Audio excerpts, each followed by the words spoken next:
we heard these issues in Kelowna, issues of unaffordable rental, buildings not being properly maintained, yet rent increases going through the roof. We heard this issues in Prince George, Victoria, Nanaimo, Nelson. So really, this is an issue affecting the entire province. Well, next to death and taxes, they seem to be inevitable, rent increases. But a provincial rental housing task force is recommending that BC change how it calculates annual rent hikes. Ontario had the same issues. They acted over a decade ago around this issue to bring in a similar form to what we're proposing.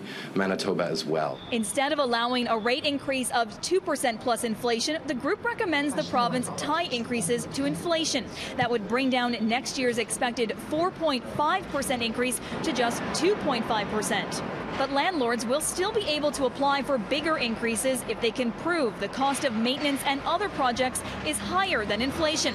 But the task force is leaving it up to the province to decide if there will be a cap on how much landlords can apply for.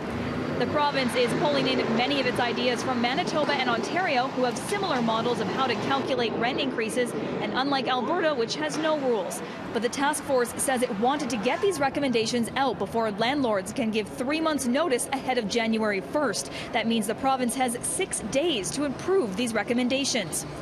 This is an early recommendation, as we needed to give the government the time to act in order to bring this in before next year. If they act this week, for example, the 4.5% rent increase number that was announced earlier this month could be changed.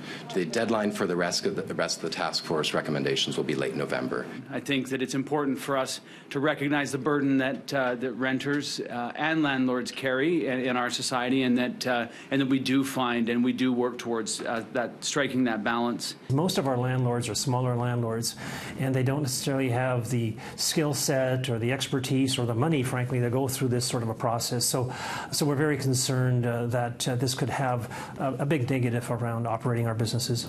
A full report with all of the recommendations is expected before the end of November. For City News in Vancouver, for News 1130, I'm Lasia Kretzel.